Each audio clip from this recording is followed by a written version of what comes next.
They stole my company, my name, and 8 years of my life, all with a handshake and a board vote. But they forgot one thing. I built every inch of that empire on contracts I wrote myself. And I wrote one clause they never read, until it destroyed them. My name is David Miller, and in the city of New York, I learned that betrayal doesn't happen in alleys. It happens in glass towers. I wasn't born rich. My father was a factory mechanic in Newark, my mom a school secretary. I built Core Dynamics from a one-bedroom apartment in Queens. Back then, I had nothing but an idea, a $40,000 line of credit, and the kind of hunger only failure can feed. The idea was simple: build smart automation systems for small manufacturers who couldn't afford big-name tech. By 2017, we had 10 clients. By 2020, we had contract with Ford and General Motors. By 2023, Core Dynamics was valued at $480 million. And that's when they came for me. It started with Gavin Rhodes, my co-founder and CFO. We built the company together, or at least that's what I told myself. I handled product and operations. He handled investors and numbers. Gavin was charismatic, sharp, and ruthless in a way I mistook for brilliance. When the money started pouring in, I didn't notice a shift. I was too busy building while Gavin was busy buying, influence lawyers and allies on the board. One afternoon in late August, I walked into our Manhattan office and found Gavin in the conference room with two men I didn't recognize. They were wearing tailored suits and smiles sharp enough to cut glass. "David, meet Bryce Hanlon and Dana Kerr from Syntrex Holdings," Gavin said, his tone bright but distant. "They're interested in a strategic merger." A merger? My gut twisted. Since when are we for sale? I asked. Gavin smiled. That politician smile that never reaches eyes. "We're not being sold. We're being scaled. This merger gives us international access and an infusion of $60 million in growth capital." I remember staring to the glass wall, at the skyline. Our skyline, wondering when the dream I built had become something for others to buy. That night, I couldn't sleep. I called Laura, my wife of 15 years, and told her I had a bad feeling. She said the words every entrepreneur's spouse learns too late. "Just make sure you're protected, David." I told her I was. But the truth was, I hadn't checked the updated shareholder agreements since the last funding round. That was my mistake. Gavin had pushed through a new clause, one that gave the board authority to execute strategic mergers with a 2/3 majority. I held 49%. Gavin and the other board members held the rest. I'd just been legally outnumbered. The vote came faster than I imagined. It was a Tuesday, always a Tuesday, I've learned. Gavin called for a special meeting to discuss capital restructuring. By 2 p.m., the boardroom was full. Gavin stood ahead of the table, confident as ever, flipping through slides about global synergy and long-term scalability. I watched my own dream being sold off in bullet points. "David," he said finally, turning to me with that smooth, rehearsed empathy, "your vision started this company, but it's outgrown the garage mentality. Syntrex can take us public within 2 years. You'll still be a shareholder. This isn't goodbye, it's evolution." I laughed. I couldn't help it. "You mean evolution where I get phased out like an appendix?" His jaw tightened. The board voted. 5-2. I was out.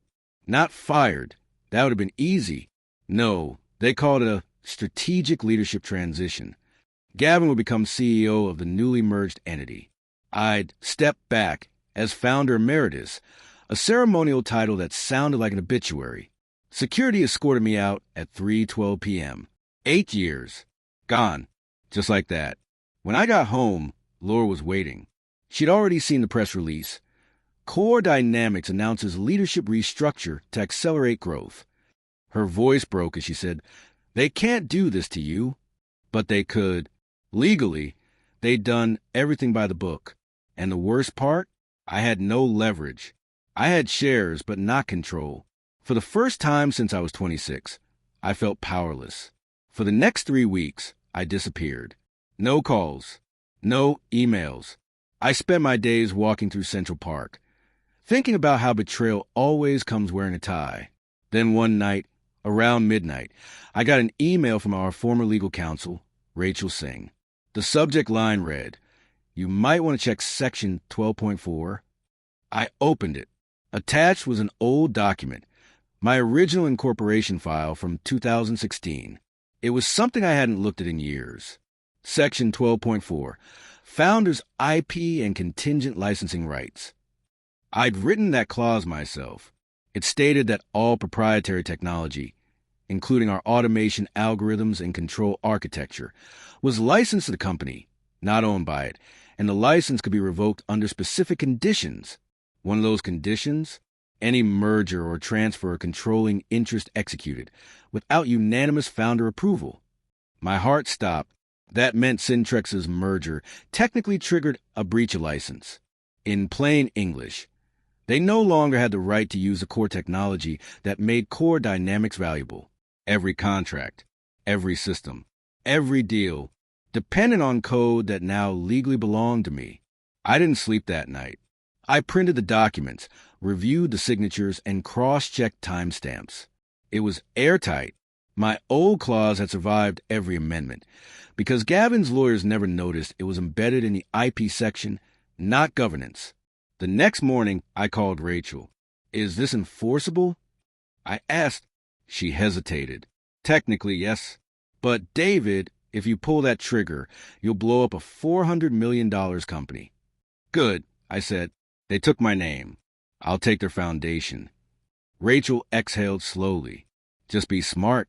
You don't need revenge. You need leverage." Leverage. That word stayed with me.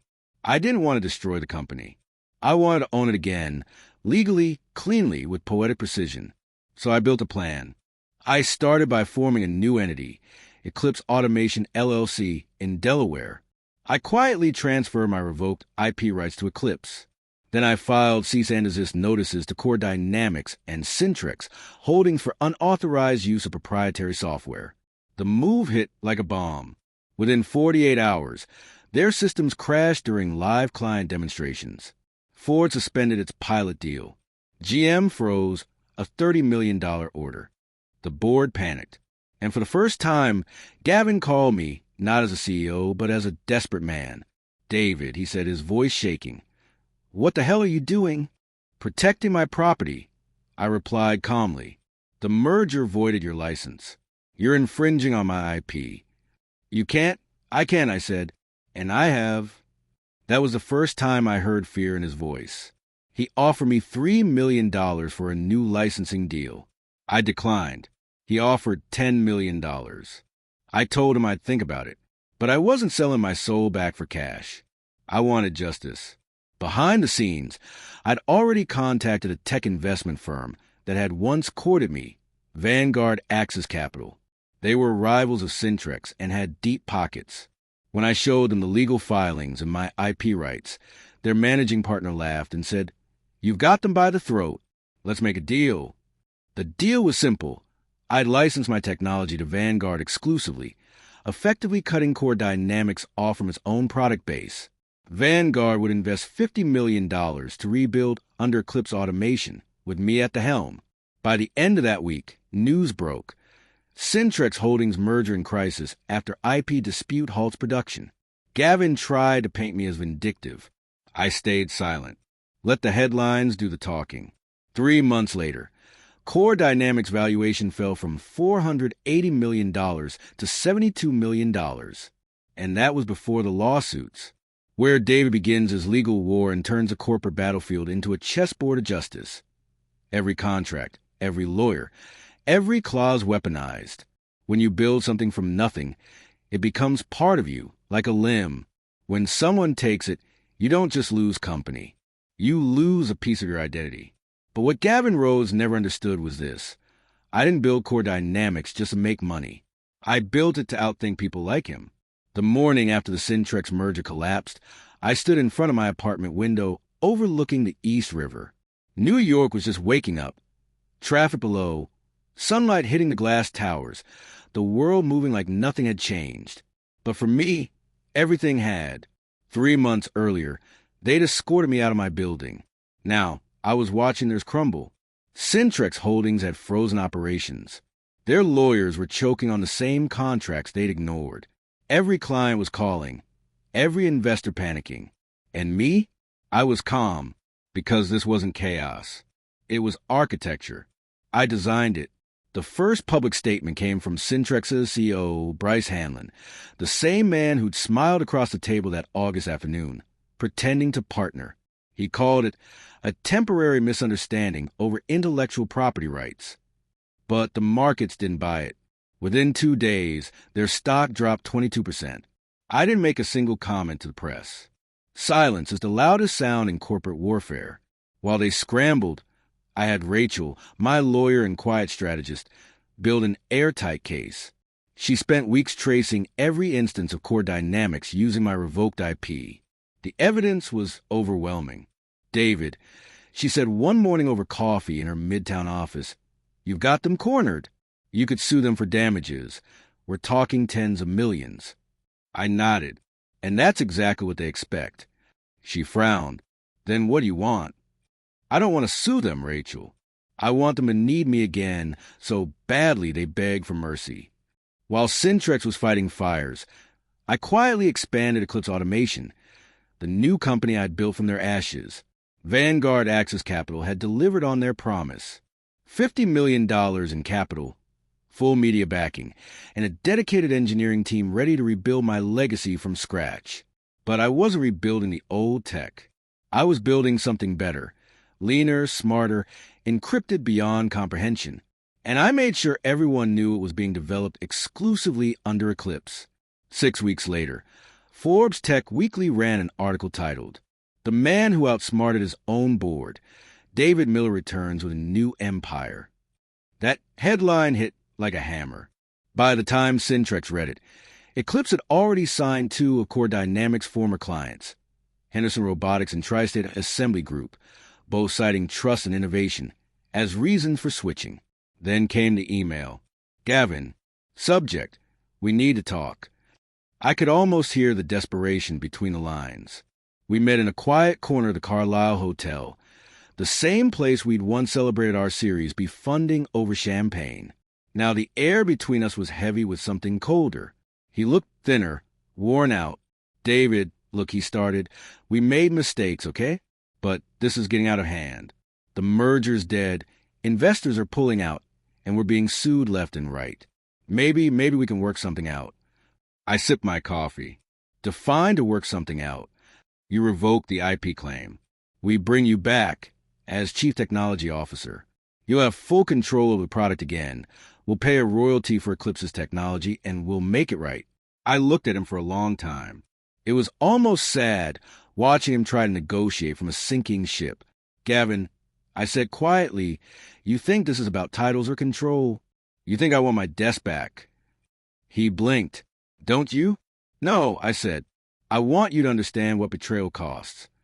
I stood up, tossed a few bills on the table, and walked away, leaving him sitting there in silence, surrounded by echoes of the empire he'd stolen.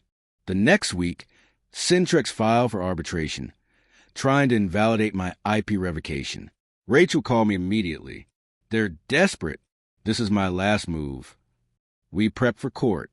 Every clause, every timestamp, every email, airtight. But I wasn't going in just to win. I was going in to end them. The hearing took place in a federal courtroom in Manhattan, under Judge Miriam Adler. Sharp, stoic, unimpressed by corporate theatrics. Gavin was there, of course, sitting across the aisle with his expensive attorney. He wouldn't even look at me. Rachel opened with precision. "Your Honor, the merger in question violated Section 12.4 of the Founders' IP Agreement. As of August 17th, Core Dynamics lost all licensing rights to proprietary technology underpinning their systems." The opposing counsel argued breach of good faith, claimed I acted maliciously. Rachel countered with a stack of documented emails, showing I'd warned them of compliance risks weeks before the merger. By the end of the second day, even the judge looked tired of their excuses. When the verdict came, it was like thunder. The court upheld my revocation rights. In that single ruling, Core Dynamics lost legal access to every core component of its technology. They were ordered to cease operations immediately until new licensing terms could be negotiated. Centrex's stock crashed another 40%. Within 3 months, Core Dynamics filed for bankruptcy protection. But I wasn't celebrating. Not yet. See, revenge feels satisfying, but justice, real justice, requires precision. You can't just destroy someone. You have to make sure they understand why. So I called Gavin one last time. He answered on the second ring. His voice was hoarse, defeated. You got what you wanted. Congratulations. No, I said quietly. Not yet. I told him I was offering to buy back the company, the remains of Core Dynamics, at auction, for $1. He laughed bitterly. You're kidding. No, I said, you stole something priceless from me. I'm just reclaiming it at market value. 2 weeks later, Eclipse Automation LLC acquired all assets, trademarks, and patents of Core Dynamics for a single dollar. $1 for 8 years of my life. It was the most expensive bargain I'd ever made. When I walked back into the old headquarters for the first time, since being escorted out, everything felt smaller. The lobby lights flickered. Half the desks were empty.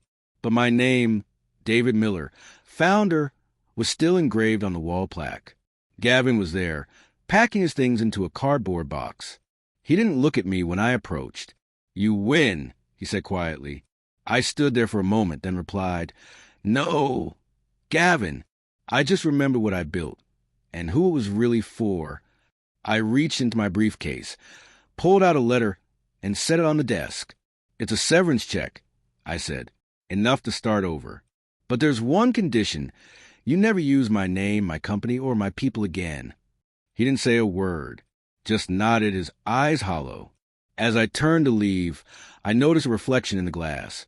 Me walking out again just like before. Except this time, I wasn't the one being escorted. Over the next 6 months, I rebuilt Core Dynamics under Eclipse Automation. Same mission, new people, better culture. The irony was poetic. My old clients, my old employees, even the same office space. Everything Gavin tried to take, I reclaimed piece by piece. But I never forgot what Rachel told me the night before the hearing. Don't just win, David. Leave something behind that makes them remember why they lost. So I did. The first thing I commissioned was a bronze plaque in the main lobby. It read, Built on integrity, lost to greed, reborn in justice. David Miller, founder, where David Miller faces a final echo of betrayal, a twist that blurs victory and vengeance, leading to the dark, poetic ending that defines true corporate justice. The funny thing about revenge is how quiet it is once it's over. There's no applause, no thunder, just silence. The kind that follows a storm when everything you built lies scattered and wet, waiting for you to decide what comes next. 6 months after buying back Core Dynamics for $1, the company was thriving again under Eclipse Automation. Revenue had already hit $280 million in new contracts, and we were profitable within the first quarter. Investors called it the greatest turnaround story in tech history. But I didn't feel like celebrating. Every morning, I still arrived before sunrise, walking through that same glass lobby where they once escorted me out. The same marble floors, the same skyline view, except now it all fell hollow. Revenge gives you closure, sure, but it doesn't give you peace. One Friday evening, I found myself in the old server room, the heart of the original Core Dynamics. The hum of machines, the low flicker of blue lights. It used to be the sound of my dream breathing. Now it felt like the whisper of a ghost.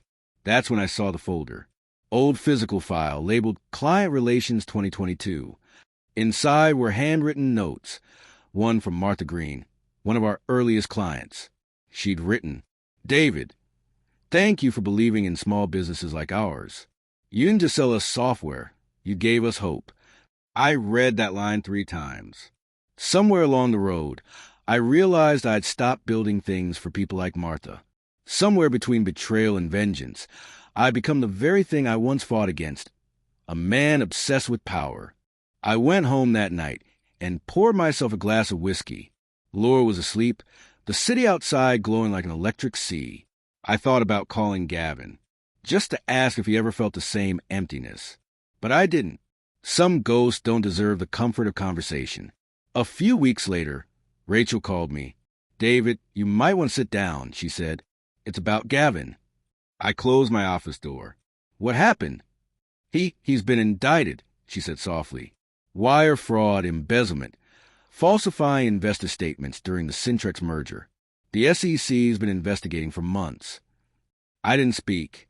Part of me wanted to feel satisfaction, but another part, the one that still remembered late nights coding side by side, felt something closer to pity. Rachel hesitated. "They're calling it one of the biggest executive fraud cases of the year. He could face 10 years, maybe more." I exhaled slowly. "So it's over." She was quiet for a moment, then said, "No, David, for him, maybe, but for you, you still have to decide what this victory means." 2 days later, I received a letter. No return address, just my name typed neatly on the envelope. Inside was a handwritten note. "You win. But remember, when you destroy a man, you inherit his ghosts." GR. There was no signature, but I didn't need one. That night, I dreamed of the day they escorted me out of the building. The elevator, the silence, the reflection in the glass. Except this time, it wasn't me being walked out. It was Gavin, and in the dream, I wasn't angry. I was sad. When I woke up, the city was gray and still, and for the first time in a long time, I didn't go to the office. I spent the day walking through Manhattan, past the coffee shop where I used to code at 5 a.m., the subway stop where I'd met Laura, the park where I'd once told Gavin, "We're going to build something that changes lives." We had, just not in the way I'd imagined. By dusk, I ended up on the Brooklyn Bridge, the skyline burning orange behind me.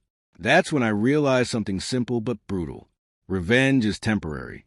Justice fades. But integrity, that's forever. The next week, I made a decision that shocked everyone. At the Monday board meeting, I walked in with a new agenda. Eclipse automation. Was born out of betrayal, but it can't live out of bitterness. Everyone looked confused. Rachel watched me carefully. "I'm transferring 25% of my ownership into a trust," I said, "a nonprofit foundation to support small U.S. manufacturers who can't afford automation tech. We'll call it the Martha Green Initiative." The room was silent. Then Rachel smiled. The first real smile I'd seen from her in months. That was the first time I felt peace. Not triumph. Not victory. Just peace. 2 months later, during the public announcement of the foundation, a reporter asked, "Mr. Miller, some say your comeback is the ultimate revenge story. What do you think?" I looked at her and said, "It's not revenge if you rebuild something better.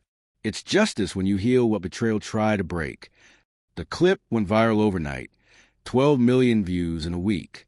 Comments flooded in from people who'd been fired, cheated, betrayed, discarded, saying it gave them hope. For the first time, I understood what my father used to tell me when I was young. "Son, real strength isn't what you do when you're angry. It's what you do after." A year later, on the anniversary of the merger, the day they took everything, I stood in the same boardroom. The city was quiet outside, snow falling over Midtown. On the wall behind me hung the bronze plaque I commissioned, built on integrity, lost to greed, reborn in justice. I traced the engraving with my fingers, and for a moment, I thought I saw my own reflection in the brass, older, calmer, and free. As I turned to leave, Rachel stepped in with a small smile. "The press want a quote for the 1-year anniversary," she said. "Anything poetic?" I thought for a second and said, "Yeah, tell them this. Sometimes the company you lose saves the man you were meant to become." Later that night, I visited Gavin's old office one last time. The lights were off, but the faint glow from the street lamps lit the room in soft amber. His desk was empty except for one thing, a framed photo of the two of us at our first trade show. 2 kids in cheap suits, laughing like idiots, believing we could take on the world. I picked it up, stared at it for a long moment, then set it back down. "Goodbye, old friend," I whispered. "May your ghosts rest." I locked the door behind me. And this time, I looked back. A year later, Eclipse Automation became the fastest-growing industrial tech company in the U.S., surpassing $1.2 billion in valuation. The Martha Green Initiative funded over 200 small factories across the country, saving thousands of jobs. And as for me, I still come in early every morning, still walk that same marble floor. But when I pass the lobby plaque, I don't see a company anymore. I see a story, a warning carved in metal. Never let greed write the final chapter of your life. Because sometimes the greatest revenge isn't destruction, it's redemption. If this story moved you, if you believe that betrayal doesn't have to end in destruction, but in justice, share and comment your thoughts below. Help us reach 5,000 subscribers so we can keep bringing you true stories of dark justice and redemption.